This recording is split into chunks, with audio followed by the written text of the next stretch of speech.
आपका सूबा बोलेगा में मैं हूं आपके साथ आरिश अजहर और आज हम सूबा बोलेगा में बात करेंगे बुर्के पर बवाल।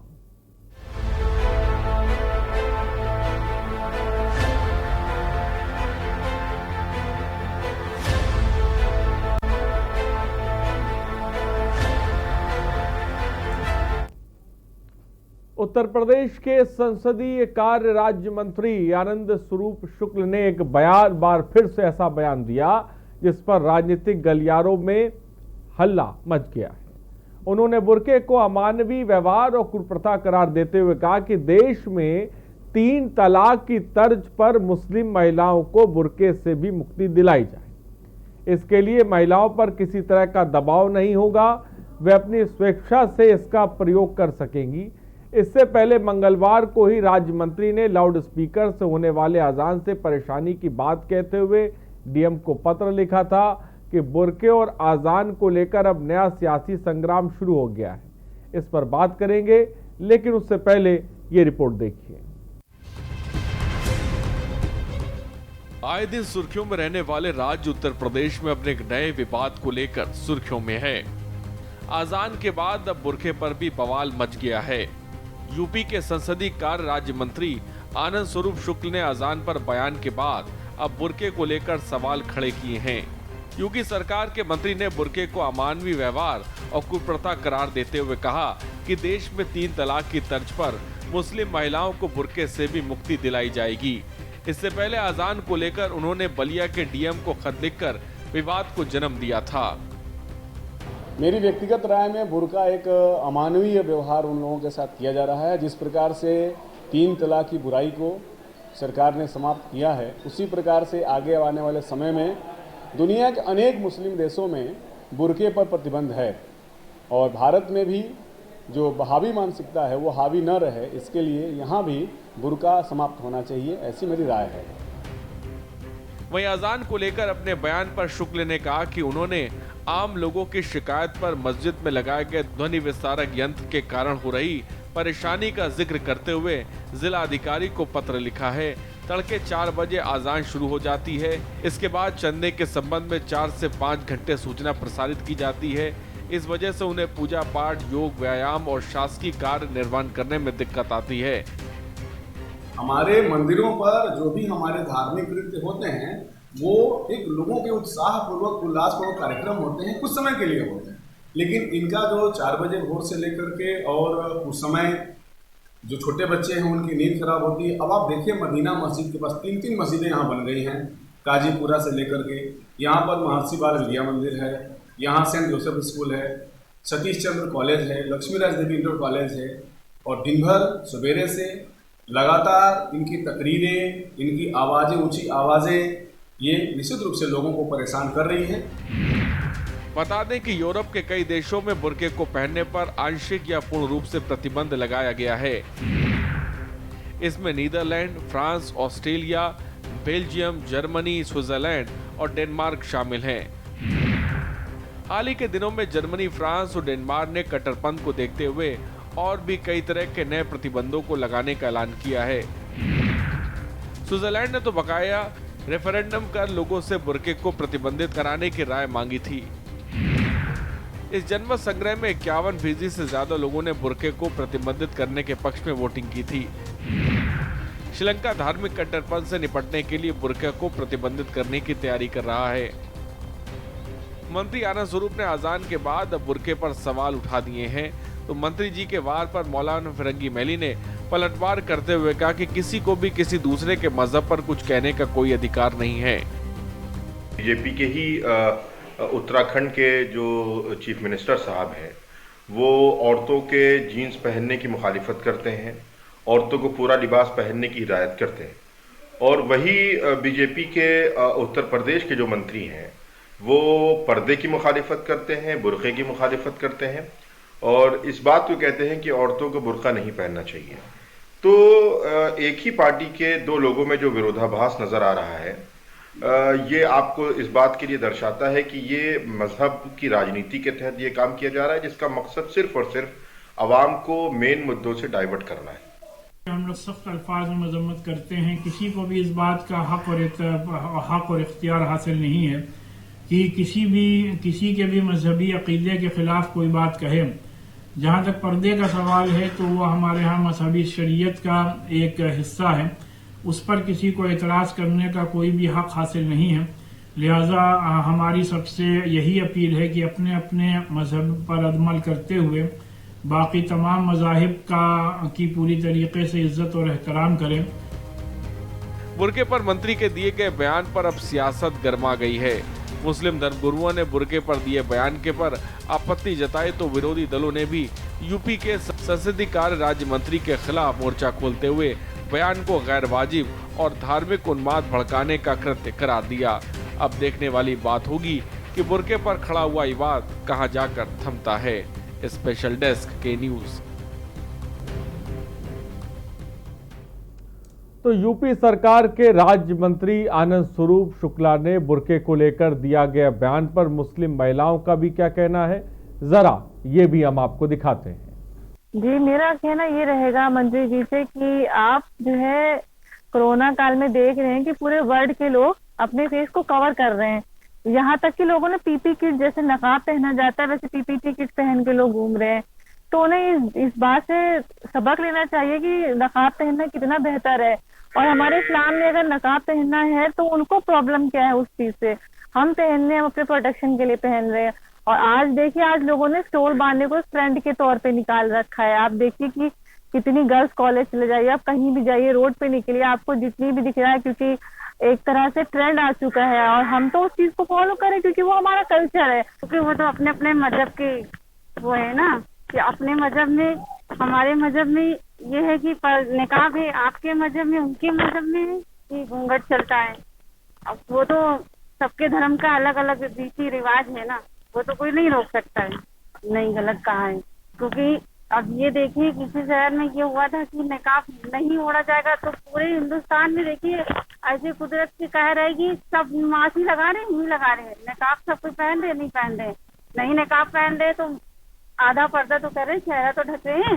भाई उन्हें क्या परेशानी है, ये हमारा कल्चर है, ये हमारी पहचान है, हमारे इस्लाम से है कि हाँ औरतों को पर्दा रखना चाहिए। और अब तो मुस्लिम औरतें क्या, अब तो हिंदू औरतें, लड़कियां साड़ी के ऊपर स्टॉल बांधती हैं, मुंह ढकती हैं। अब तो ये कल्चर जो है अब हिंदू और गैर मुस्लिम लोगों ने भी अपनाना शुरू कर दिया। तो उन्हें हमारे मजहब से क्या परेशानी है भाई, हम लोग तो इस्लाम से ये उतर के आया है कि औरतों को पर्दे में रहना चाहिए, तो उन्हें क्यों परेशानी है। हम लोग अपना कल्चर कभी नहीं छोड़ेंगे। तो आपने खुशनुमा नगमा और शाहीन को साफ तौर पर सुना, जिन्होंने अपनी बात रखी और कहा कि भाई अब तो कोरोना काल में हर कोई जो है स्टोल बांध रहा है, मास्क लगा रहा है, ये भी एक आधे किस्म का पर्दा है जो लोग कर रहे हैं।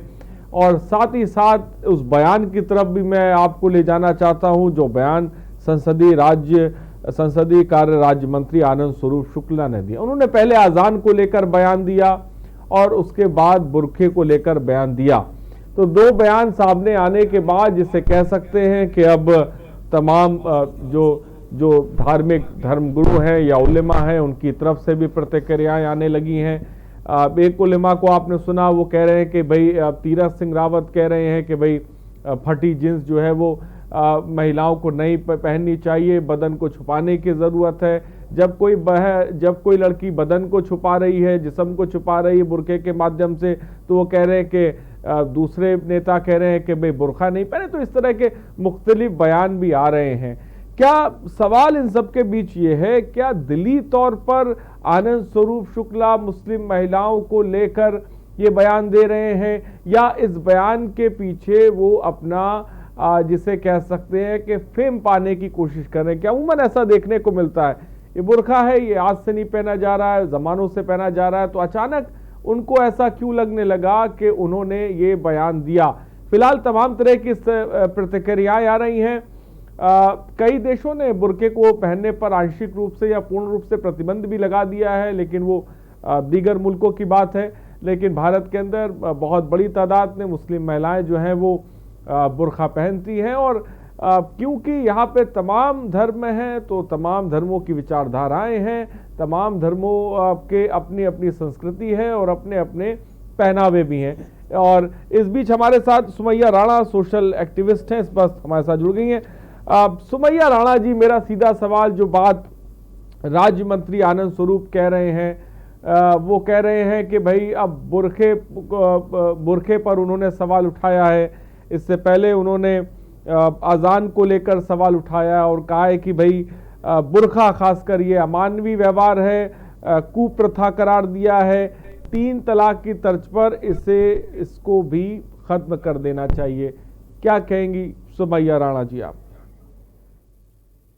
देखिए, यहाँ समझने वाली 2 बातें हैं जी। एक तो ये कि भाजपा का 2 मुहा जो रुख है कि इनको आधे कपड़ों से भी दिक्कत है, जो पिछले दिन उन्होंने जीन्स पहनने वाली लड़कियों पर टिप्पणी की थी, और अब इनको पूरे कपड़ों से भी दिक्कत है। एक चीज। दूसरी चीज, जहां तक मुस्लिम महिलाओं को ये हक दिलाने की बात कर रहे हैं, बुरके से आजादी की बात कर रहे हैं, उनको बिल्कुल अपनी तरीके से जीने का हक दिलाने की बात कर रहे हैं, तो मैं पूछना चाहूंगी मंत्री जी से, ये तब कहाँ थे जब एनआरसी में यहाँ पर खुले आसमान के नीचे सीए के आंदोलन में महिलाएं बैठी हुई थी? उस वक्त में इनको मुस्लिम महिलाओं का ख्याल नहीं आया था? ये हाल पूछने आए थे क्या मुस्लिम महिलाओं का जो बैठी हुई थी? तो ये सारी बातें मुद्दों से भटकाने के लिए हैं, जो इस देश के संविधान की कदर ना करे, जिसकी नजर में संविधान कुछ ना हो,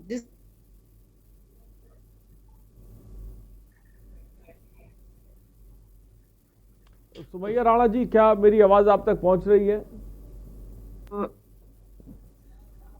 सुमैया राणा जी, क्या मुझे सुन पा रही हैं आप? रवि शंकर एक दर्शक इस बीच बस्ती से हमारे साथ है। रवि शंकर साहब, क्या कहेंगे आप? रवि शंकर जी, क्या कहेंगे? अगर मेरी आवाज आप तक पहुंच रही तो जल्दी से अपनी बात को रखें। उमेश जैन मेरठ से इस बीच एक दर्शक। उमेश जैन, क्या कहेंगे आप? नमस्कार साहब जी नमस्कार, बोलिए। हाँ, मैं ये कहना चाह रहा था कि मंत्री जी को इस तरह की बातें नहीं करनी चाहिए। मैं ये कहना चाह रहा था कि मंत्री जी को इस तरह की बात नहीं करनी चाहिए और बुरके की बात करने लगे। ये तो लेडीज की, मुस्लिम लेडीज की मर्जी है कि बुरका पहने या ना पहने, ये तो उनका मौलिक अधिकार है। इसमें मंत्री जी को बीच में नहीं बोलना चाहिए। मंत्री जी को शासन और प्रशासन के काम देखना चाहिए, ना कि ये देखना चाहिए कि कोई लेडीज बुर्का पहन ली है या फटी हुई जीन्स पहननी है। इस तरह के बयानों से समाज में जो है बुराई फैल रही है, इसके अलावा और कुछ नहीं हो रहा है। मैं यही कहूंगा कि मंत्री जी को इस तरह के बयानबाजी नहीं करनी चाहिए। ठीक है, बहुत बहुत शुक्रिया उमेश जी। राजेश लखनऊ से इस बीच एक दर्शक है। राजेश, आप क्या कहना चाहते हैं? राजेश, क्या मेरी आवाज आप तक पहुंच रही है? ठीक है, बहुत बहुत शुक्रिया राजेश हमारे साथ जुड़ने के लिए, अपनी बात को। तो आप क्या सोचते हैं? नंबर्स लगातार फ्लैश हो रहे हैं। बुरके को लेकर जो मंत्री साहब ने बयान दिया है, क्या उससे आप सहमत हैं? आप इस पर क्या बयान देना चाहते हैं? जिस तरह के बयान आए दिन देखने को मिल रहे हैं, कहीं पर आज़ान को लेकर बयान दिया जा रहा है, बुरके को लेकर बयान दिया जा रहा है। एक बयान और भी उत्तराखंड से आया था, उसको भी सुर्खियों में रहा, वो जो फटी हुई जींस है उसको लेकर बयान दिया गया। तो इन तमाम तरह के जो बयान दिए जा रहे हैं, इसको लेकर आप क्या सोचते हैं? अपनी बात को सुबह बुलेका के कार्यक्रम में रख सकते हैं। फिलहाल जो बुरके को लेकर बयान दिया गया उस पर तमाम। विशाल मुजफ्फरनगर से इस बीच एक दर्शक है। विशाल, क्या कहना चाहेंगे आप? उस्मान अहमद जी, उस्मान अहमद बोले, आप क्या कहना चाहते हैं? मैं ये कहना चाहता हूँ, बीजेपी वालों के पास काम तो कुछ है नहीं और वो हर उस तरह का बयान देते हैं कि जिससे समाज के अंदर द्वेष भावनाएं और नफरतें पैदा हो। विकास इन्होंने करना नहीं है। इन्हें क्या जरूरत है? मुस्लिम महिलाएं हैं, मुसलमानों का मामला है, बीच में टांग लाने की इन्हें क्या जरूरत है? ये सिर्फ वही एक मुद्दा लेके आते हैं जो दो कम्युनिटी के बीच में नफरतें पैदा करता है। ये विकास का काम करे ना, यही मैं कहना चाहता हूँ कि इन चीजों से इन्हें बचना चाहिए। ठीक है मतीन खान साहब, बहुत बहुत शुक्रिया हमारे साथ जुड़ने के लिए, अपनी बात को माफ कीजिएगा विशाल, बहुत बहुत शुक्रिया हमारे साथ जुड़ने के लिए, अपनी बात को रखने के लिए। राजू फैजाबाद से इस बीच एक दर्शक है। राजू, आप क्या कहना चाहते हैं? जी नमस्कार। जी नमस्कार, बोलिए राजू। पहली बात तो अगर मुस्लिम महिलाएं बुर्का पहन रही हैं, इनको क्या दिक्कत है? अपने गिरबान बिछा के देखें कि क्या पहनाना चाहिए क्या नहीं पहनना चाहिए, उनका अपना अधिकार है। ये पहली बात, बीजेपी कितने नेता या जितने बयान दे इनकी जांच होना चाहिए, कितना पढ़े लिखे। राजू जी देखिए, मैं चाहूंगा कि आप फिलहाल, बहुत बहुत शुक्रिया हमसे जुड़ने के लिए। जो भी तमाम दर्शक इस वक्त हमारे साथ जुड़ रहे हैं वो भाषा का विशेष ध्यान रखें, मर्यादित रहें, क्योंकि आप एक नेशनल चैनल पर अपनी बात को रख रहे हैं, आपको देश सुन रहा है, लिहाजा अपशब्दों का इस्तेमाल ना करें और जो भी बोले मर्यादा में रह के बोले, ये मेरी सबसे पहले आपसे गुजारिश है। दिनेश दिल्ली से इस बीच एक दर्शक हमारे साथ है। दिनेश, आप क्या कहना चाहते हैं? मैं यही कहना चाहता हूँ कि जो मैं खुद बीजेपी का काफी अच्छा समर्थक हूँ, और लेकिन जो बीजेपी के नेता हैं तो जो इस तरह की जो बयानबाजी करते हैं, ये अपने मेन मुद्दों से दूसरी तरफ भटकाने की कोशिश करते हैं पब्लिक को। उनको जो कार्य जिससे पब्लिक की जनता का विकास हो सके वो उन कार्यों पे ध्यान दें, ना कि ऐसे जिनकी जरूरत नहीं है जिस तरह के वो व्यक्त करते हैं मुख्यमंत्री। और ठीक है दिनेश, बहुत बहुत शुक्रिया। दिनेश का कहना है कि मुद्दे से भटकाने की कोशिश करते हैं ऐसे नेता जो इस तरह के बयान देते हैं, वो मुद्दों से भटकाने की कोशिश करते हैं। तो मुख्तलिफ और तमाम तरह की जो प्रतिक्रियाएं हैं वो भी आ रही हैं, नंबर्स लगातार फ्लैश हो रहे हैं, आप कॉल कर सकते हैं, अपनी बात को रख सकते हैं। हमारे साथ मतीन खान अध्यक्ष हैं मुस्लिम लीग से, इस वक्त हमारे साथ जुड़ गए। मतीन खान जी, आप इन तमाम बयानातों को किस तरह से देखते हैं और क्या कहेंगे आप? मैं तो कह रहा हूं कि देश परेशान है, किसान खुदकशी करने पे है, 100 से 110 दिन से ज्यादा का वक्फा हो गया है, लोग जाड़ों में, सख्त तरीन जाड़ों के बाद सख्त तरीन गर्मियों का सामना करने के लिए बैठे हुए हैं, और सरकार और खास करके उत्तर प्रदेश में बीजेपी के लोग पश्चिमी उत्तर प्रदेश में जाने की हैसियत नहीं रखते। उनकी यह हैसियत नहीं कि वो भाजपा के लोग पश्चिमी उत्तर प्रदेश में जाकर के और भाजपा के बारे में बता सके। जब ये हालात हो गए हैं तो फिर से वो पुराने ढाढ़स पर आ गए और फिर से वो हमारी रोटी और हमारी बोटी और हमारा प्याला देखने के लिए फिराक में लगे हुए हैं। अरे ये मुल्क की खूबसूरती है, दुनिया के अंदर इसीलिए पहचाना जाता है कि इस मुल्क में सबसे ज्यादा मजहब के रहने वाले लोग, सबसे ज्यादा भाषाएं बोलने वाले लोग सब रहते हैं। प्यार मोहब्बत चाहूंगा विशाल गुड़गांव से इस बीच एक दर्शक है, मैं चाहूंगा कि दर्शकों की भी प्रतिक्रिया आ जाए। मतीन खान, मैं आपके पास आऊंगा। विशाल, क्या कहना चाहते हैं आप? कहना चाहता हूँ कि बुर्के को लेके और इन सब चीजों को लेके इतना ज्यादा अपने समाज को पीछे रखना चाहते हैं, जबकि पूरी दुनिया में आतंकवाद फैला हुआ, सबसे ज्यादा आतंकवाद से ग्रस्त हमारा देश है। बुर्के के अंदर सिक्योरिटी कंसर्न इतना होता है, कौन आ रहा है कौन जा रहा है, हथियार लेके। अभी बीच में बुर्के में लेके गन लेके और 2 जवान हमारे कश्मीर में मार दिए। उनके लिए देश जरूरी है या इस तरह की प्रथाएं जरूरी हैं? हमें अपना देश चाहिए, और ये जितने ही, अगर इनको इतना ही जरूरी था तो ये पाकिस्तान में जाके रहते। इनको इतना वैसे इनको कल्चर में रहना था तो हिंदुस्तान में रुकते थे ना। इस तरह की बात से मैं सहमत नहीं। फिलहाल बहुत बहुत शुक्रिया विशाल अपनी बात को रखने के लिए। ये मुल्क फिलहाल सभी का है, तमाम देशवासियों का। फिलहाल मतीन खान जी अपनी बात को पूरा करें। इस मुल्क में नफरत फैला करके ये मुल्क में राज करना चाहते हैं, बस, इसके अलावा कोई मामला नहीं है। और इनका जो है ये सिर्फ ये करते हैं कि साहब मैंने देखिए 3 तलाक का मामला किया, अब मैं जो हूँ नकाब की बात करूंगा, तो अब मैं ये कर लूंगा, मुसलमानों को ये परेशान करूंगा, उससे इनका हिंदू जो तबका है, जो इनका एक वोट हिंदू क्या जो एक वोट बैंक है वो खुश हो जाएगा और इनको दोबारा फिर से गद्दी दे देगा। इस बार इस प्रदेश का खास करके ये जितना उरूज था भाजपा का वो जवाल पजीर होने वाला है, क्योंकि इस मुल्क का किसान परेशान है, वो इनको इनके पीछे लग गया है। पश्चिम बंगाल में किसान गए हैं और जाकर के भाजपा को हराने की मुहिम चला रहे हैं। सत्ता से बेदखल करना चाहते हैं। इसी से परेशान होकर के ये हिंदू मुस्लिम कार्ड खेल रहे हैं फिर। ठीक है मतीन खान, ठीक है। मैं चाहूंगा कि टॉपिक से, विषय से ना भटका जाए। हमारे साथ सुमैया राणा भी है। सुमैया राणा जी, जैसा कि आप अपनी बात कर रही थी उसके बाद आपकी आवाज़ नहीं आ पाई। तमाम दर्शक भी हमारे साथ जुड़ रहे हैं जो इसको लेकर अपनी बात भी रख रहे हैं। आपको क्या लगता है जिस तरह के बयान अब दिए जा रहे हैं अजान को लेकर और बुर्के को लेकर, क्या ये एक तरह से कह सकते हैं कि राजनीतिक माइलेज या फेम में आने की कोशिश की जा रही है, ऐसा आपको लगता है, या इसके पीछे कोई और वजह है? बिल्कुल, जिस तरह अगर उत्तर प्रदेश की सरकार के बारे में बात किया जाए, भारतीय जनता पार्टी ने पिछले 4 सालों में कुछ भी ऐसा नहीं किया है जो ये जनता के बीच लेकर के जाएं।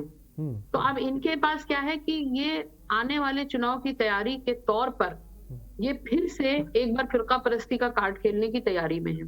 क्योंकि अगर इनके पास काम होता, अगर इनका काम बोलता तो ये काम लेकर के जाते। अब माइंड को डाइवर्ट कैसे करेंगे, उसके लिए इनको बुर्का, अजान, मुस्लिम महिलाएं, हिंदू महिलाएं, ये जीन्स और ये सब कुछ इनके तुरुप के पत्ते हैं जो ये सोचते हैं हम इस्तेमाल करेंगे और उसके बाद हम जो है वोट बैंक को साधेंगे। मैं साफ तौर पर कह देना चाहती हूँ, उत्तर प्रदेश के अंदर जो हाल इन्होंने मचा रखा है, जिस तरह अभी आप देखिए पिछले दिनों, बल्कि लेटेस्ट बात है 24 घंटे के अंदर किस तरीके से दरोगा की हत्या हो जाती है वहां पे पुलिस वाले की। तो ये पूरा जंगल राज का नमूना बन चुका है। अब इस जंगल राज के नमूने को, जहाँ पे ना महिलाएं सुरक्षित हैं, ना मजदूर सुरक्षित हैं, ना किसी को रोजगार है, ना शिक्षा है, और महंगाई का तो खैर हाल देख ही रहे हैं सब। तो अब इनको इन सारी चीजों को ढांपने के लिए एक मजहब का रेशमी पर्दा डालना है, उसमें ये तरह तरह के लाते रहते हैं। अरे मंत्री मैं आऊंगा राम पाठक, इस बीच एक दर्शक हमारे साथ जुड़ गए। राम पाठक जी, आप क्या कहना चाहेंगे? हाँ यस सर जी नमस्कार, बोलिए। नमस्कार साहब। हाँ राम पाठक जी, टीवी की तरफ ध्यान न दीजिए, जल्दी से अपनी बात को रखें। हाँ साहब, हम ये कहना चाहते हैं कि कभी कभी गुंडा बदमाश जो है कभी कभी जो है बुर्का पहन के पुलिस को चकमा दे के भाग जाते हैं और गलत काम करते हैं। ठीक है, बहुत बहुत शुक्रिया राम पाठक जी हमसे जुड़ने के लिए, अपनी बात को रखने के लिए। सुमैया राणा जी, बहुत से ऐसे दर्शक हैं जो इस तरह के सवाल भी खैर अपनी तरफ से आ रहे हैं, जो कह रहे हैं कि भाई ठीक है, इस्लामिक तौर पे मुसलमानों की संस्कृति में है कि भाई महिला को बुर्का पहनना चाहिए, लेकिन बुर्का पहनकर कई जगहों पर ऐसा देखने को मिलता है कि वारदात को भी अंजाम दिया जाता है। कई जगहों पर एक कोई इंसान आइडेंटिफाई भी नहीं हो पाता है। कई आतंकवादी भी बुर्के का इस्तेमाल पहनकर जिसे कह सकते हैं हमला तक करते हैं। इस तरह की भी चीजें आ रही हैं, उसको लेकर आप क्या कहेंगी? जी मतीन खान साहब, आप ही इस सवाल का जवाब दे दें। देखिए, अपराधी का जो है वो उसको जो सुइटेबल ड्रेस होता है वही करता है। इसको लेकर के मुस्लिम महिलाओं का को टारगेट किया जाए कि साहब बुर्के को, ये सब उनकी मानसिकता है और ये सिर्फ पोलराइजेशन की मानसिकता है कि पोलराइज करना चाहते हैं, देश का माहौल को बिगाड़ना चाहते हैं और हिंदू और मुसलमान में ये नफरत पैदा करना चाहते हैं। जिस तरह से उन्होंने 2013 में मुजफ्फरनगर में हिंदू मुस्लिम करा करके किसान और मुस्लिम करा दिया था, उसी तरह से ये काम करना चाहते हैं। और वहां पश्चिमी उत्तर प्रदेश में, खास करके उन इलाकों में जहां मेरी आवाज आ रही है क्या? किसान और मजदूर ये सब एक साथ खड़ा हो गया है। पश्चिमी उत्तर प्रदेश की बहुत लंबी तारीख रही है, वहां हिंदू मुस्लिम राइट्स नहीं रहे, मगर संघ और बीजेपी ने वहां पर पोलराइज करके सिर्फ माहौल ये बनाया था और इसीलिए मोर देन 100 सीट्स वहां से जीत करके आए थे। प्रकाश, एक दर्शक इस बीच हमारे साथ है। प्रकाश, क्या कहेंगे आप? सर, मैं ये कहना चाहता हूँ कि जो भी अभी हो रहा है ठीक है, आप जो भी राजनीति करो, लेकिन मजहब के नाम पे मत करो।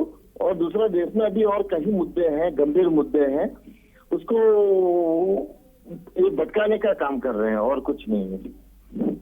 ठीक है, बहुत बहुत शुक्रिया प्रकाश हमारे साथ जुड़ने के लिए, अपनी बात को रखने के लिए। प्रकाश का ऐसा कहना है कि भाई हमें मुद्दों की बात करनी चाहिए और खासकर मुद्दों से भटकाने के लिए इस तरह के बयान नहीं देने चाहिए। फिलहाल रुकते हैं छोटे से ब्रेक के लिए, जल्द हाजिर होंगे।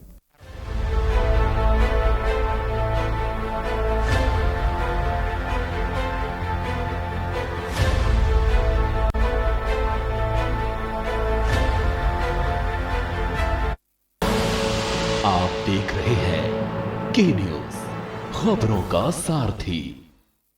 उत्तर प्रदेश में योगी सरकार अपने दावे और वादे पर खरी उतरी है। अपने दमदार काम से प्रदेश में विकास की गति देते हुए यूपी को संवार रही है। यूपी में जो 70 सालों से नहीं हुआ, उसे योगी सरकार ने 4 सालों में कर दिखाया है। राजकीय विद्यालयों में आधुनिक तकनीक के माध्यम से शिक्षा, प्रतियोगी छात्रों को कोचिंग की सुविधा के लिए मुख्यमंत्री अभ्युदय योजना। बीते 70 सालों में सबसे अधिक विकास योगी सरकार में हुआ है। आगामी 50 सालों के लिए हेल्थ इंफ्रास्ट्रक्चर का आधार तैयार किया। 15 लाख से अधिक लोगों का कोरोना वैक्सीनेशन। आयुष्मान योजना में 1.18 करोड़ परिवारों को 5 लाख का कवर दिया।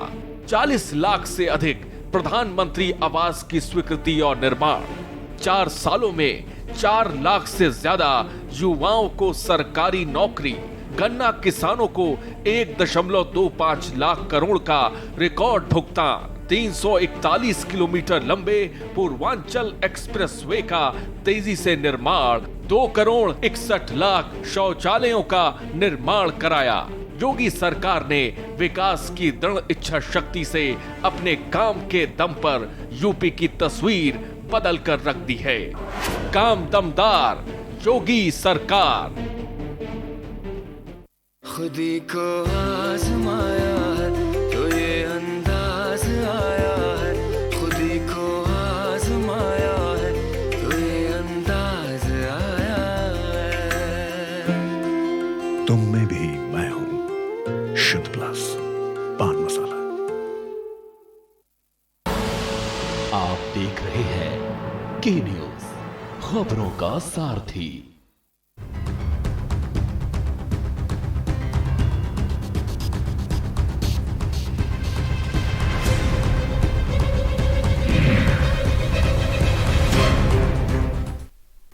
और ब्रेक के बाद आपका स्वागत है। एक दर्शक मुकेश इस वक्त हमारे साथ जुड़ गए गाजियाबाद से। मुकेश, क्या कहना चाहते हैं आप? अच्छा, मैं बोल रहा हूँ, ये मंत्री जी ये जो गलत बयानबाजी करते हैं किसी के धर्म पर, कपड़े पर, तो ये विकास और शिक्षा पर ध्यान देना सब गलत बात होती है मंत्री जी। ठीक है मुकेश जी, बहुत बहुत शुक्रिया। विकास और शिक्षा पे ध्यान देने की जरूरत है, कपड़ों पे ध्यान देने की जरूरत नहीं है। ये बात मुकेश ने कही है। नाजिया खान सोशल एक्टिविस्ट हैं, एमपी से इस वक्त हमारे साथ जुड़ रही हैं।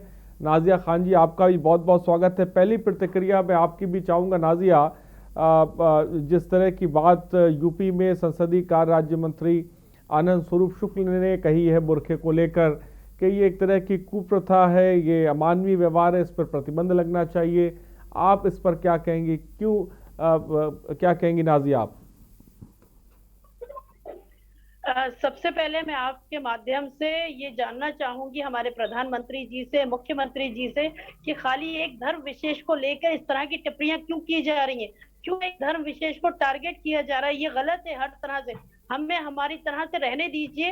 हम किसी के धर्म में नहीं झांकते हैं, ना उसमें दखल अंदाजी करना पसंद करते हैं, और अगर कोई करता है तो हम लोग खड़े होते हैं। तो हमारा ही क्यों धर्म को टारगेट किया जा रहा है? हर जगह सिर्फ मुस्लिम महिलाएं, मुस्लिम पुरुष ही क्यों टारगेट किए जाते हैं? ये मेरी समझ से बाहर है। और आपका सवाल जो है, तो कौन होते हैं, कौन कहने वाले होते हैं कि हमें ये पहनना चाहिए या ये नहीं पहनना चाहिए? उनको किसने हक दिया है कि हम बुर्का पहने या हम जीन्स पहने? आप हैं कौन जो ये सवाल कर रहे हैं इस तरह से? ये बिल्कुल गलत है। आप हैं कौन, मैं आपसे पूछना चाहूंगी। और आप कह रहे हैं बुर्खे में आतंकवादी घूमते। आतंकवादी तो पुलिस की वर्दी में भी घूमते हैं, तो क्या हम पुलिस वालों को भी मना कर देंगे कि वर्दी ना पहने अपनी? नाजिया खान, आपने जो बात रखी, मैं मानता हूं कि आप हिजाब में हैं। बहुत से ऐसी महिलाएं होंगी, मैं मानता हूं कि जो हिजाब करती हैं, लेकिन बहुत से ऐसे लोग भी होंगे जो शायद हिजाब मुसलमानों में भी नहीं करते हैं। मजहबी तौर पे मैं जानना चाहता हूं कि क्या इस्लाम कहता है कि भाई एक महिला को बुर्का पहनना पूरी तरह से अनिवार्य है, या उसमें आज़ादी दी गई है कि आप पहन भी सकते हैं या नहीं भी पहन सकते, आपको आज़ादी है? बहुत सारी इस्लाम हमारी बहुत सारी चीजें सिखाता है, और सबसे ज्यादा इस्लाम जो धर्म है उसके अंदर सबसे ज्यादा जो महिला है वो सबसे ज्यादा सेफ हैगी। कितने ही धर्म है आप देख लीजिए, सारे धर्मों में हर जगह महिला सेफ है, लेकिन जितनी ज्यादा इस्लाम में उसको वो दी गई सहूलतें दी गई हैं, पर्दे के लेके दिया गया है, इसके अलावा और भी सहूलतें दी गई हैं, तो वो किसी और धर्म विशेष में नहीं है। लेकिन मेरे ये समझ से बाहर है कि हम सिर्फ धर्म को ही क्यों टारगेट कर रहे हैं, और भी तो धर्म है। आप उसमें भी देखिए, हमारी हिंदू बहनें हैं जो आज भी दहेज प्रथा की वजह से कितनी परेशान है। ये पहले बंद करने की जरूरत है, ना कि आपको ये सवाल उठाने की जरूरत है कि बुर्का पहने नहीं पहने, बुर्के में ये हो रहा है, बुर्के में ये हो रहा है। अरे बुर्के के अलावा भी और भी बहुत सारी चीजें हैं, पुलिस की वर्दी में भी तो होता है। कितने लोग हैं जो हमें मिलते हैं पुलिस की वर्दी में भी जो गलत काम कर रहे हैं, तो उनके लिए कुछ नहीं है। आप बुर्के को कह रहे हैं बुर्का मत पहनिए, क्यों नहीं पहने बुर्का? और रही बात, आपने कहा कि बुर्का नहीं पहन रही, बिल्कुल ये हमारा अधिकार है, हम जो चाहें हम वो पहने, जो चाहें हम ना पहने। रही बात इस्लाम में बिल्कुल इसकी सख्त पाबंदी है कि हमें पहनना चाहिए। क्यों नहीं पहनना चाहिए? बिल्कुल पहनना चाहिए। सुमैया राणा, आप क्या कहेंगी? मेरा तो यही कहना है, देखिए मैंने अभी भी कहा कि भारतीय जनता पार्टी जब हमारे प्रधानमंत्री जी चीज को बोलते हैं कि कपड़ों से पहचान हो जाती है उनको, ये कपड़ों का खेल, रंगों का खेल, मजहब का खेल, ये कब तक खेलते रहेंगे? ये ध्यान और मुद्दे भटकाने की बातें खेला जा रहा है खाली, कि हम मुसलमानों के साथ खेला जा रहा है पत्थर में। आप क्यों इस तरह कर रहे हैं? और भी जनता के बीच जाने के लिए कोई मुद्दा नहीं है जिसको ये लेकर के जाएं और अपनी सफलता गिनाएं। ये विफलता का सब रिजल्ट है, जिससे ये बौखलाए में है और ये इस तरह के बेहुदा बयान देते हैं। लगता है कि इनका दिमागी तवाज़ुन खराब है पूरी तरीके से। ये शर्मनाक चीज है कि आप एक धर्म विशेष को टारगेट करके बातें कर रहे हैं। मुद्दे और भी हैं इस वक्त। मुसलमान बहनों को, अगर आपको इतनी परवाह है मुसलमान बहनों की, तो उनके लिए रोजगार के लिए करिए, उनके लिए शिक्षा के लिए कीजिए। वो तो आप कर नहीं रहे, आप उनके लिए बुर्के के लिए कर रहे हैं बातें। ये कहां से आपकी मानसिकता पता चलती है कि आप हमारे किसी साथ मैं नाजी आपको रोकना चाहूंगा, बीजेपी प्रवक्ता कुमार अशोक साहब भी जुड़ गए हैं। कुमार अशोक साहब, आपका बहुत बहुत स्वागत है सुबह बोलेगा के कार्यक्रम में। हम बुर्के को लेकर बात कर रहे हैं और आप ही के पार्टी के मंत्री साहब ने जो अजान और खासकर मैं बुर्के को लेकर जो बात कही है कि ये कुप्रथा है, इस पर पाबंदी लगनी चाहिए, बंद होना चाहिए, सबसे पहले आप क्या कहेंगे? देखिए, पहली बात तो मैं ये जानता हूँ कि कास्ट, क्रेज एंड रिलीजन, इन तीन चीजों के डिफरेंट पॉलिटिक्स का कभी आधार नहीं रहे हैं, और कभी भी जो जीवन जीने की पद्धति है उससे कभी कोई नहीं रखेगा। भारतीय जनता पार्टी का नहीं है। भारतीय जनता पार्टी जिस नजरिए से जो लोग करना चाहे वह स्वतंत्र है, समाज में उनकी रहता और अपने धर्म के पालन करने का अधिकार सुरक्षित है। लेकिन अब ये जो बयान आया है, मैंने नहीं जानता कि बताया है आपको,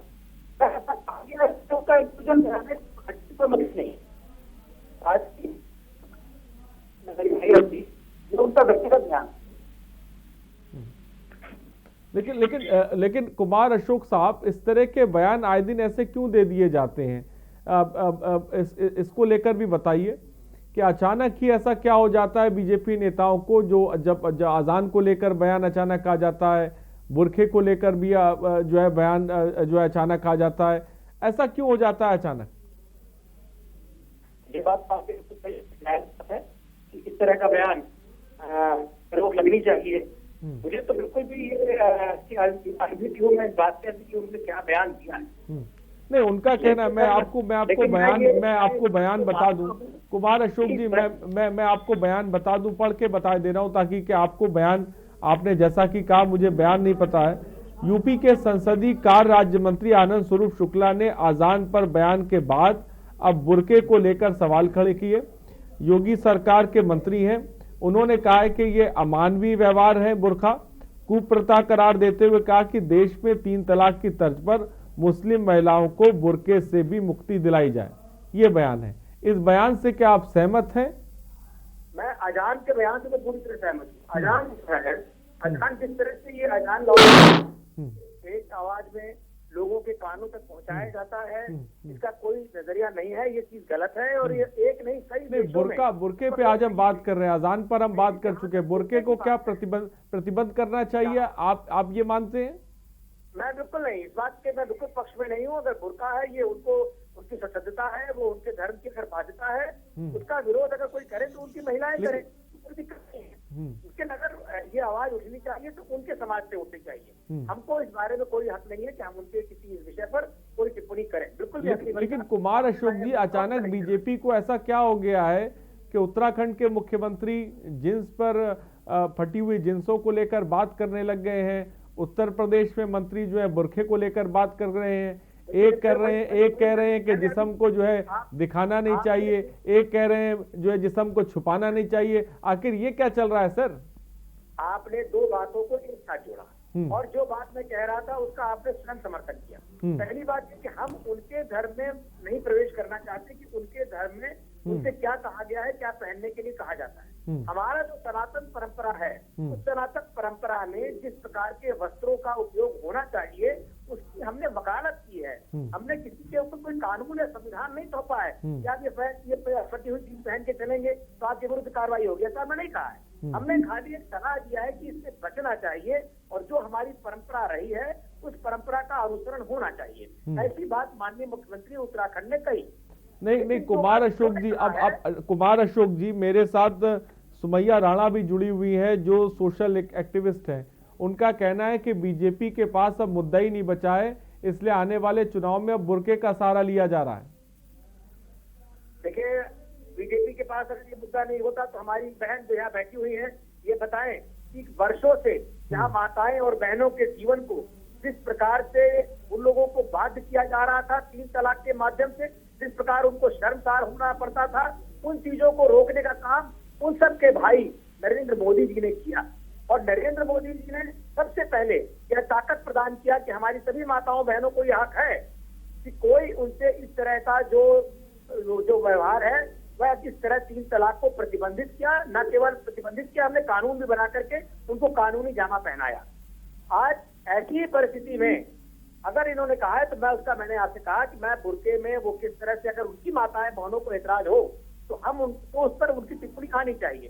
भारतीय जनता पार्टी वस्त्र के उस पर कोई टिप्पणी नहीं करती और ये आनंद स्वरूप जी का व्यक्तिगत बयान है जिसके लिए आपने मुझे पूछा है। ये उनका व्यक्तिगत बयान है, पार्टी की ये लाइन नहीं है, पार्टी का बयान ये नहीं है।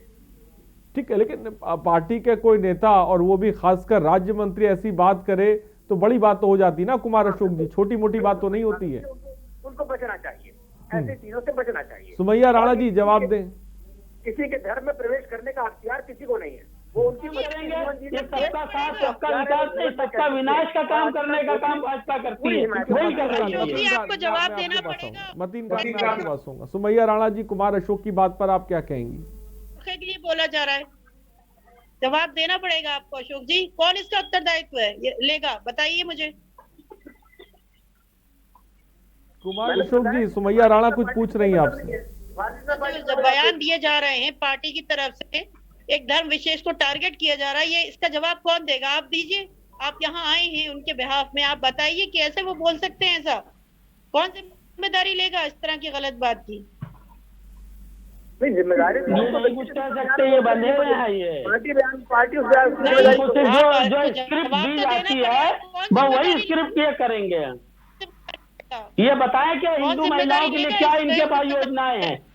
जो हमारी हिंदू बहनें हैं जो वृंदावन में, सुमैया राणा का सवाल मुकम्मल हो जाने दीजिए, मैं फिर आता हूँ आपके पास। सुमैया राणा जी अपनी बात को पूरा करें आप। हर शहर में, हर गांव में वृंदावन की जैसी महिलाएं, हमारी हिंदू महिलाएं बैठी हुई हैं, उनके लिए क्या योजनाएं हैं इनके पास? उनका अपलिफ्टमेंट का क्या काम करेंगे बताएं। कुमार अशोक जी बैठे हैं, क्या क्यों लड्डू खा लिया आप? बहनों से लड्डू निकाल करके बताइए कुमार अशोक जी। मुसलमान बहनों से क्यों? जानना चाह रहे हैं? हिंदू बहनों से भी है, हिंदू भाइयों से भी है, दूसरे मजहब के भाई बहनों से भी है। हम मंदिर के सामने कुमार अशोक जी, सुमैया राणा पूछ रही है, इस तरह के बयान जो दिए जा रहे हैं, आप तो एक तरफ कह रहे हैं कि भाई ये पार्टी की लाइन नहीं है, लेकिन पार्टी के बड़े और आला नेता इस तरह के बयान दे रहे हैं, तो क्या एक खास वर्ग को आप टारगेट कर रहे हैं? ये पूछ रही सुमैया राणा। मैंने आपसे अजान के लिए तो बोला कि अजान पर हम सब लोगों का एतराज है और हम अजान पर इस बात पे एतराज करते हैं कि किसी के कान में जबरदस्ती कोई शब्द नहीं ठूसा जाना चाहिए, उससे बचना चाहिए। एक तेज आवाज में 5 बार हम जबरदस्ती सुने, उससे बचना चाहिए। लेकिन लेकिन जो उस व्यक्तिगत अलग करते हुए पार्टी का लाइन नहीं है। नहीं, देखिए एक एक करके अगर आप सवाल पूछेंगे तो कुमार साहब जवाब दे भी पाएंगे, तो इसलिए मैं चाहूंगा कि नाज़िया आप कुछ पूछना चाहती हैं? जी बिल्कुल, मैं इनसे पूछना चाहती हूँ, इस गैर जिम्मेदाराना बात का कौन उत्तरदायित्व लेगा, कौन जवाब देगा इसके लिए कि खाली एक धर्म विशेष के लिए आप इतना कर रहे हैं, बोल रहे हैं गलत चीजें। तो हमने तो कभी नहीं कहा कि मंदिर में क्यों घंटे बज रहे हैं, बल्कि हम तो सामने से निकलते हैं तो नजरें हमारी नीचे होके निकलते हैं, क्योंकि हमें पता है कि वो हमारा जैसे हमारा धर्म है, इसी तरह दूसरे भाई हिंदू का धर्म है, तो हमारे कुमार अशोक जी, आप जैसा कार्रवाई की बात कर रहे हैं, इससे पहले भी कुमार साहब मेरा सवाल ये, इससे पहले भी तमाम तरह के ऐसे बयान जो है वो खासकर एक समुदाय को लेकर दिए गए, तो तब क्या किसी तरह की कार्रवाई पार्टी के द्वारा की गई है जब आप कार्रवाई की बात कर रहे हैं? बिल्कुल, जिसने भी गलत टिप्पणी की है पार्टी ने उनसे स्पष्टीकरण जरूर मांगा है, और माननीय मंत्री जरूर हैं, लेकिन पार्टी से बंधे हुए हैं। पार्टी उनसे निश्चित तौर पर, मैं आपको विश्वास दिलाता हूं, उनसे सवाल किया जाएगा, उनसे जवाब लिया जाएगा कि उन्होंने किस विषय में, किस परिप्रेक्ष्य में ये बातें कही है, निश्चित तौर पर लिया जाएगा, मैं आपको आश्वस्त करता हूं। लेकिन मैं इस बात के लिए विश्वास दिलाता हूं कि पार्टी लाइन नहीं है, पार्टी पूरे तौर पर किसी के भी भोजन में और उनके वस्त्र में कोई रोक नहीं लगाती। गौ हत्या हमारा प्रतिबंधित है, तो गौ हत्या के लिए हम लड़ते हैं, हम गौ हत्या नहीं करने देते हैं। उसके लिए माननीय योगी आदित्यनाथ जी ने सारे जो अवैध गौशाला थे उसको बंद कराया। तो हमारा एजेंडा स्पष्ट है, हम स्पष्ट एजेंडा लेके चलते हैं, हम आड़ में कोई छुपा हुआ एजेंडा लेके नहीं चलते कि मुख में राम बगल में छुरी, ये हम नहीं करते। नाज़िया क्या कहेंगी? हम अमल तो आपकी भाजपा की वही कर रहे हैं, एक मिनिस्टर कुछ कहता है, प्रवक्ता आकर के उसका लीपा पोती का काम करता है, टारगेट कर रहे हैं। ये मुंह में राम बगल में छुरी ही कहलाती है सर अशोक जी। मंसूर अहमद एक दर्शक सऊदी अरब से इस वक्त हमारे साथ जुड़ गए। मंसूर साहब, आप क्या कहना चाहते हैं? सर जी नमस्कार। जी नमस्कार, बोलिए मंसूर साहब, क्या कहना चाहेंगे आप? मैं कह रहा हूँ अभी बीजेपी के नेता जो बोल रहे हैं कि जबरदस्ती 5 बार किसी कान में आवाज अजान की दी जाती है जबरदस्ती, तो जबरदस्ती तो बहुत चीज है।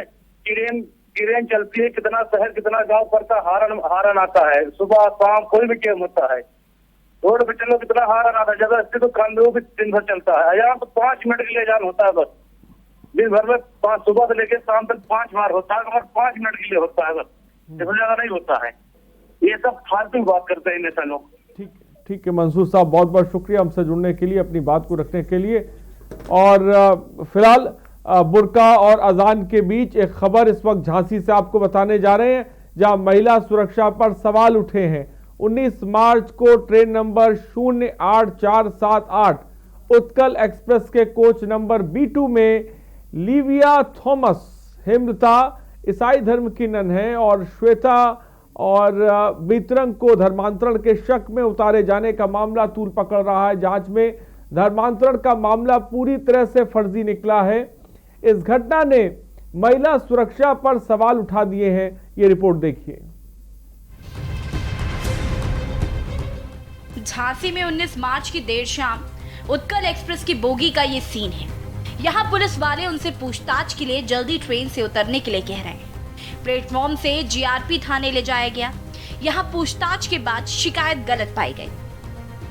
ये अखिल भारतीय विद्यार्थी परिषद के सदस्यों को ऐसा शक हुआ कि शायद ये 2 नन जो हैं वो 2 अन्य लेडीज का धर्म परिवर्तन के लिए ले जा रही, क्योंकि वो उनसे आपस में बात कर रही थी। तो इस शक पर उन्होंने 182 पर कंट्रोल रूम को सूचना दी, RPF को। RPF ने GRP को बताया। तो झांसी स्टेशन पर कुछ अखिल भारतीय विद्यार्थी परिषद के लोगों ने ये कहा कि इनको उतारकर पूरी जांच की जाए, और अजय शंकर तिवारी जी के द्वारा एक तहरीर दी गई कि 2 युवतियां, ये संबंधित 2 युवतियों का धर्म परिवर्तन करा रही हैं, इसकी पूरी जांच की जाए और आवश्यक कार्रवाई की जाए। 2 ननों और 2 युवतियों को ट्रेन से उतारे जाने के प्रकरण में झांसी GRP CO मोहम्मद नईम ने बताया कि यह लोग दिल्ली से राउरकेला सफर कर रहे थे। विद्यार्थी परिषद के एक व्यक्ति ने 182 कंट्रोल रूम को सूचना दी कि ट्रेन में 2 लड़कियों को धर्म परिवर्तन के लिए ले जा रहे हैं। इसके लिए अजय शंकर तिवारी ने थाने में तहरीर दी थी। जांच के बाद पता चला कि दोनों लड़कियां राउरकेला उड़ीसा की थी। दोनों जन्म से ही क्रिश्चियन थी। झांसी एसपी रेलवे सौमित्र यादव धर्मांतरण के शक में ट्रेन से उतारी गई महिला मुसाफिरों के मसले की जांच कर रहे हैं। देर रात आईजी रेलवे ने उनको जांच करने के लिए निर्देश दिया है। 19 तारीख के ट्रेन वाले प्रकरण के संबंध में एक जांच आईजी रेलवे के आदेश से कल रात्रि मुझे दी गई है और मैं उसी जांच के तहत यहां आया हूं और जांच की कार्रवाई चल रही है। जांच की कार्रवाई पूर्ण होने के पश्चात ही उचित कार्रवाई की जाएगी। मुकदमा दर्ज हुआ इस मामले में कि नहीं? मैंने जैसे कहा अभी जांच की कार्रवाई चल रही है। जांच की कार्रवाई पूर्ण होने के पश्चात अग्रिम उचित कार्रवाई की जाएगी। बड़ा सवाल है, सिर्फ शक के आधार पर महिलाओं के साथ कथित दुर्व्यवहार क्यों? महिलाओं के साथ कथित दुर्व्यवहार करने का अधिकार किसने दिया? घटना न सिर्फ महिला सुरक्षा पर सवाल है, बल्कि उन लोगों को भी सवालों के घेरे में खड़ा करती है जिन्होंने इस घटना को अंजाम दिया। झांसी से के न्यूज के लिए कुलदीप अवस्थी की रिपोर्ट।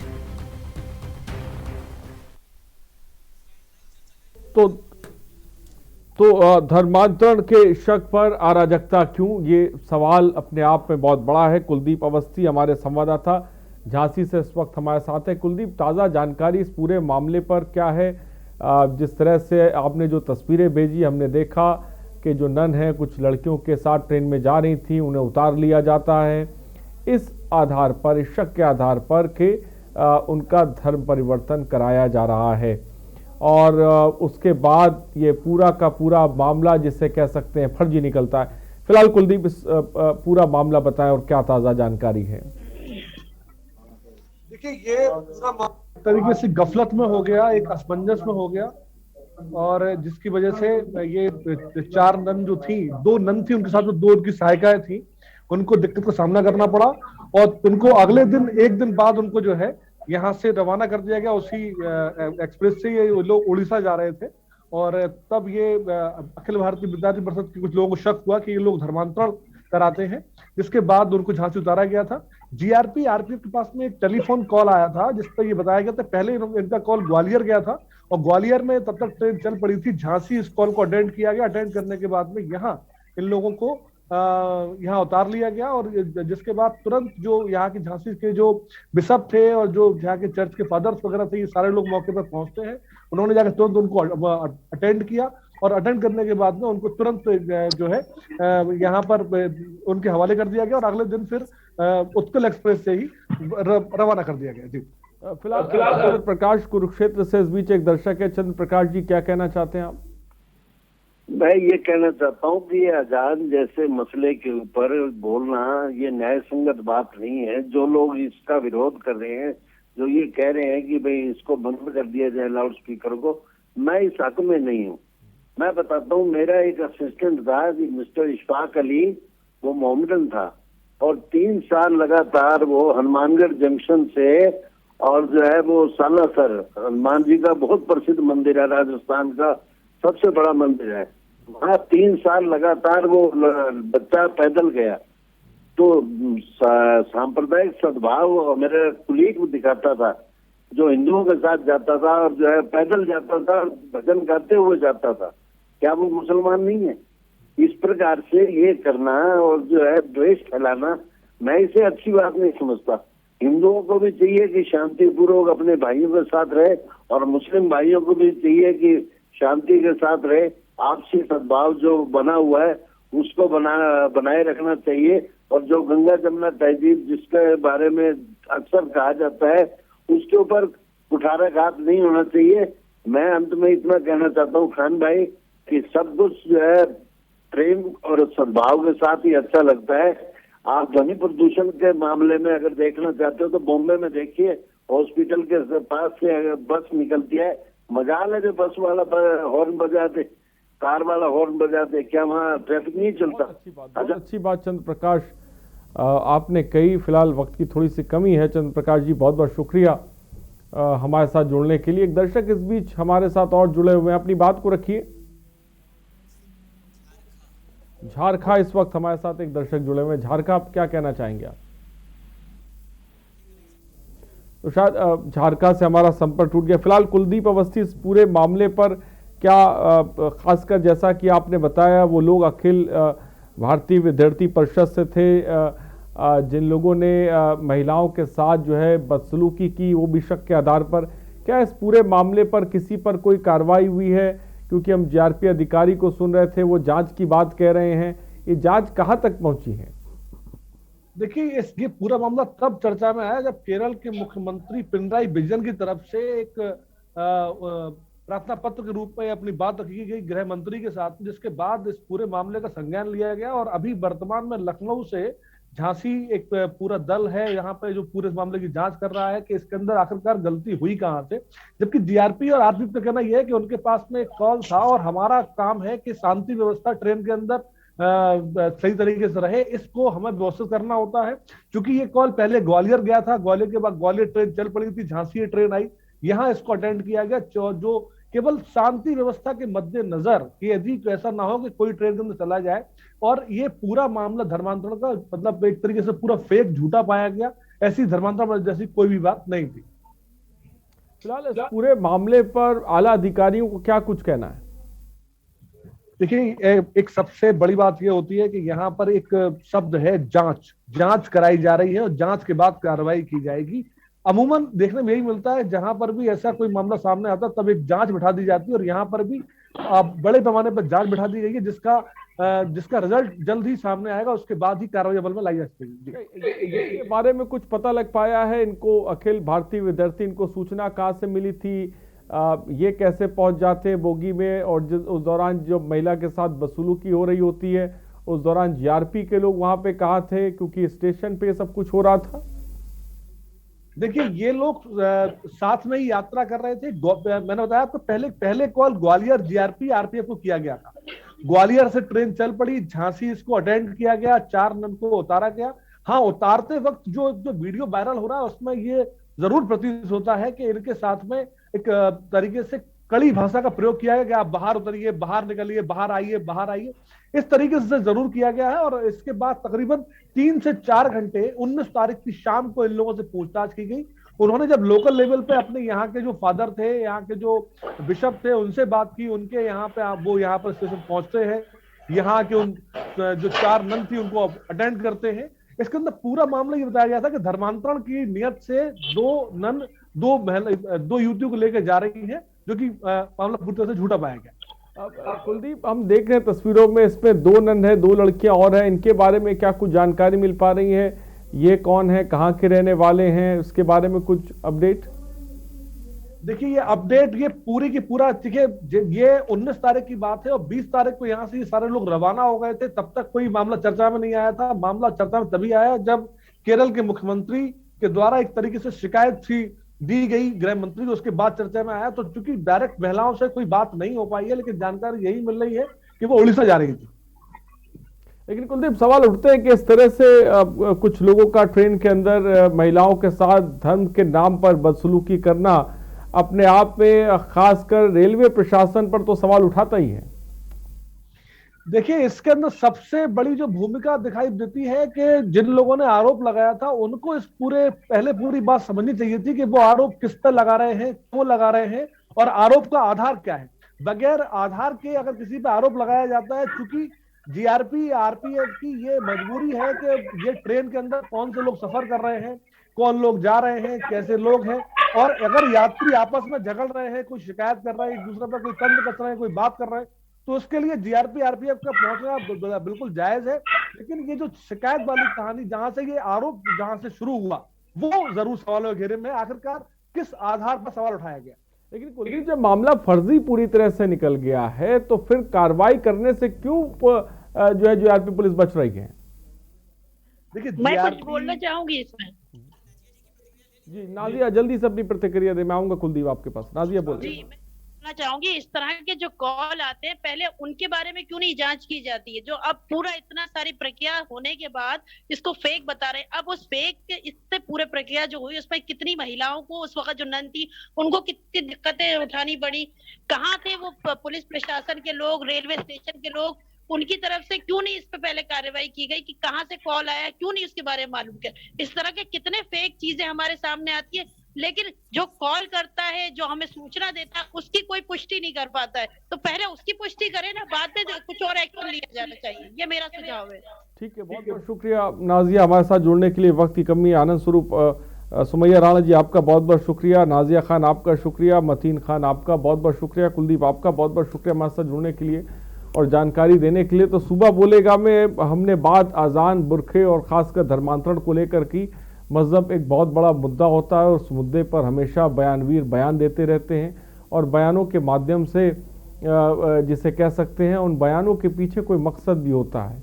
मैं मानता हूं कि मुद्दे बहुत हैं, कई ऐसे मुद्दे हैं जिन पर काम करने की ज़रूरत है, लेकिन आजकल जिस तरीके से बीजेपी के नेताओं का महिलाओं के लिबास पर, कपड़े पर, हिजाब पर, बुरखे पर बयान आ रहा है, उस पर भी कई तरह के सवाल उठ रहे हैं कि आखिर इसके पीछे क्या मायने हैं।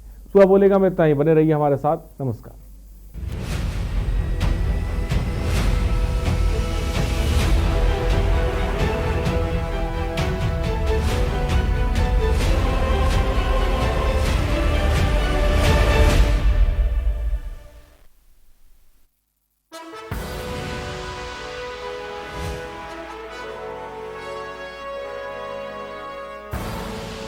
आप देख रहे हैं के न्यूज, खबरों का सारथी।